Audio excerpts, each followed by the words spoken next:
Hello everyone, मेरा नाम है शहजाद और आपका अपने चैनल पे बहुत बहुत स्वागत है। आज हम एक ट्रेड का रिव्यू करेंगे जिसमें मुझे लॉस हुआ है और ये लॉस मेरी गलती से हुआ है। ये मान के चलिए कि मैंने जानबूझ करके अपने पैरों में कुल्हाड़ी मारी है, ठीक है ना। इसीलिए बोलते हैं कि ओवर कॉन्फिडेंस और ओवर ट्रेडिंग, ये दोनों चीज़ें बड़ी ख़तरनाक होती हैं और वाकई में दोनों चीज़ें बहुत ख़तरनाक साबित होती हैं। चलिए मैं बताता हूँ कि कैसे। जब आप अपने सिस्टम पे काम करते हैं, अपनी स्ट्रेटजी पे काम करते हैं, तो फिर आपको उसी पे टिके रहना चाहिए। अगर ज़्यादा होशियार बनेंगे तो फिर आपको नुकसान का सामना करना पड़ेगा, और वो कैसे मैं आपको आज प्रूव करके दिखाऊंगा। देखिए, मेरे ट्रेड करने का या आपके भी ट्रेड करने का एक सिस्टम आपने बनाया होगा, एक आपने स्ट्रेटजी बनाई होगी, और उसी के बेसिस पे जब आपको मार्केट में पैसा पड़ा हुआ नज़र आता होगा तो फिर आप ट्रेड लेकर के मार्केट से पैसा निकालते होंगे, राइट।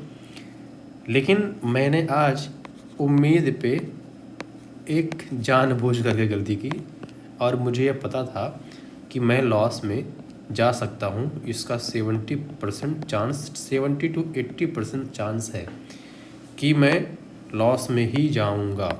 इसका मुझे भरोसा था, ना जाने क्यों, लेकिन मुझे लग रहा था। क्योंकि जो सिस्टम मैं फॉलो करता हूँ ना,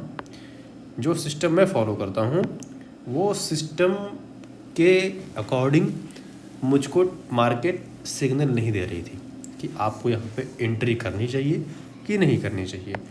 जैसे मान लेते हैं, मैंने कल गोल्ड में एक ट्रेड लिया, 0.01 लॉट से ट्रेड लिया मैंने, 0.01 लॉट से ट्रेड लिया, और मेरा 73 US डॉलर का लॉस हुआ। तकरीबन 7,000 के आसपास आप इसको मान सकते हैं, क्योंकि जब आप क्रिप्टो में कन्वर्ट करेंगे तो 94 का रेट चल रहा है इस समय, है।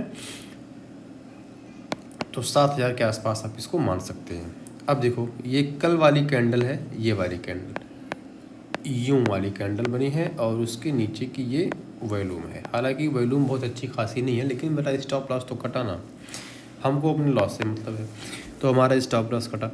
अब हमने यहाँ पे गलती कहाँ पे की, हमने डेली टाइम फ्रेम पे कंफर्मेशन नहीं किया, और जिस भी टाइम फ्रेम पे हमने ट्रेड लिया वहाँ पर कोई भी स्ट्रांग सिग्नल नहीं था। अभी देखिए, ये है एक बैलेंस एरिया, या फिर इसको हम बोलते हैं इनिशियल बैलेंस, और प्राइस यहाँ पे कोई भी रिजेक्शन कैंडल तो दिखाया ही नहीं, और ना तो यहाँ पे कोई सपोर्ट है।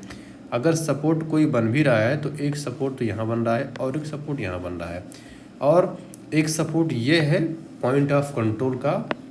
ये जो मैंने एक तरह से टूल खींचा हुआ है वॉल्यूम प्रोफाइल का, तो इसमें एक ये जो पॉइंट ऑफ कंट्रोल है ना, यहाँ पे एक सपोर्ट बनता हुआ नज़र आ रहा है। लेकिन जब तक 2-3 सपोर्ट एक साथ ना बन जाए तब तक ट्रेड लेने में मज़ा नहीं आता। तो हमने यहाँ पे ऐसे मार्क किया और यहाँ पे ऐसे मार्क किया, और हमने इसको डिसाइड किया कि ये है initial balance area, initial balance, और ये मंडे का टाइम है। तो जब प्राइस इसके ऊपर ब्रेक करके ऊपर जाएगी तो इसको हम बोलेंगे इनिशिएटिव बाइंग।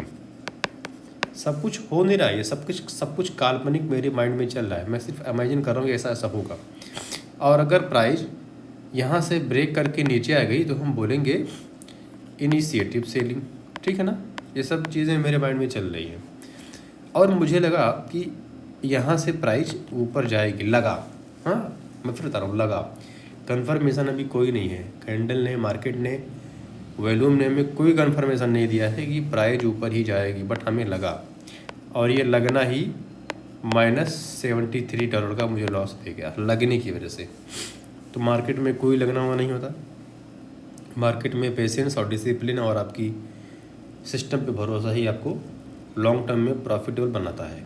टाइम फ्रेम कोई भी हो, लेकिन मोस्टली अगर आप 4H से ऊपर काम करते हैं तो प्रॉफिटेबल होने के चांसेस ज़्यादा हैं, और अगर आप 4H से कम पे काम करते हैं तो आपके प्रॉफिटेबल होने के कम चांसेस हायर टाइम फ्रेम के कंपैरिजन में कम है, क्योंकि अक्सर छोटे टाइम फ्रेम पे लोअर ट्रेडर या फिर लोकल काम करते हैं और बड़े पे अदर काम करते हैं कि बड़े प्लेयर काम करते हैं। तो जब बड़े प्लेयर काम करते हैं तो उनका मकसद होता है कि ट्रेंड को किसी एक डायरेक्शन में मूव करना, और छोटे ट्रेडर छोटे मोटे प्रॉफिट्स लेकर के प्राइस को मैनिपुलेट करने की कोशिश करते हैं या उसमें फंसे रहते हैं। मेरा जवाब की बात यह है। तो हमें लगा और उसी लगने की वजह से हमने ठीक ठाक लॉस किया।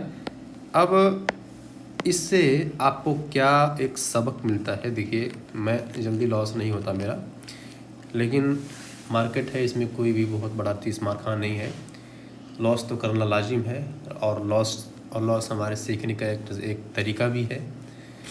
अभी भी मैंने 2-3 ट्रेड लिए हुए हैं जिसमें कुछ किसी में प्रॉफिट किसी में लॉस चल रहा है, लेकिन उन सब के पीछे मेरा सिस्टम है और मैं उसको फॉलो कर रहा हूँ।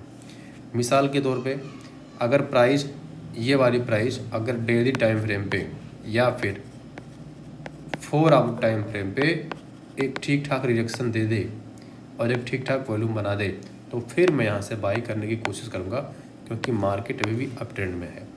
यहाँ पे हमें सेल करना ही नहीं है। बाइंग अपॉर्चुनिटी आपको यहाँ पे मिल सकती है पॉइंट ऑफ कंट्रोल पे, यहाँ पे आपको बाइंग अपॉर्चुनिटी मिल सकती है इस लेवल पे, ठीक है ना। जब प्राइस यहाँ पे आए, एक रिजेक्शन दे, रिट्रेसमेंट करे और वॉल्यूम भी ठीक ठाक हो, वॉल्यूम में गवाही देता हो कि भैया ये ऊपर जाने वाली है, तो आप इसमें एंट्री कर सकते हैं। लेकिन कन्फर्मेशन मिलने के बाद में अगर ऐसा कभी हुआ तो मैं आपको वीडियो के ज़रिए से बता दूंगा कि भैया ऐसा ऐसा होने वाला है। चलिए फ़िलहाल आज के लिए इतना ही।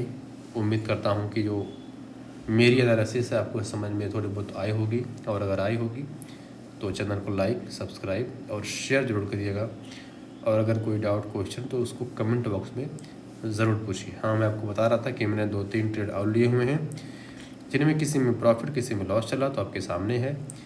GBP USD में मुझे 2 पॉइंट इतना का लॉस, और नैस्डैक में यानी कि US 100 मैंने ट्रेड लिया है तो उसमें $30 का लॉस चल रहा है मेरे एक अकाउंट में। मेरे पर्सनल अकाउंट का भी हाल सेम है। मैंने US 100 में मेरा 15 का लॉस, 4 का प्रॉफिट चल रहा है। और इस हफ्ते का मेरा जो रिकॉर्ड रहा है काफ़ी अच्छा नहीं है, लेकिन कैसा है कि मैं टिका हुआ हूँ। मेरे सिस्टम से जो मैं ट्रेड लेता हूँ उसमें मैं टिका हुआ हूँ, ठीक है ना। तो ये चीज़ें हैं। और हाँ, मैं आपको बताऊँ मैंने US 100 मैंने ट्रेड क्यों लिया था, चूँकि इसके पीछे भी रीज़न है। ये देखिए, अगर मैं इसको डेली टाइम पे करूँ तो यहाँ पे एक हैमर बनी हुई थी, ये वाली कैंडल हैमर बनी हुई है, ये वाली कैंडल, और फिर यहाँ पे एक सपोर्ट लेवल काम कर रहा है, जिसकी वजह से मैंने ट्रेड लिया। मेरा तकरीबन 36 का लॉस है और 70 का प्रॉफिट है तकरीबन के आसपास में। ऐसे मेरे 2-3 ट्रेड अभी चल रहे हैं। जैसा भी रहेगा रनिंग प्रॉफिट लॉस मैं आपके साथ में शेयर करूँगा, अगर मैं ज़रूरी समझूँगा तो। मिलते हैं किसी अगले नेक्स्ट इन्फॉर्मेटिव वीडियो में, तब तक बने रहिए। आपका बहुत बहुत शुक्रिया। Thank you very much.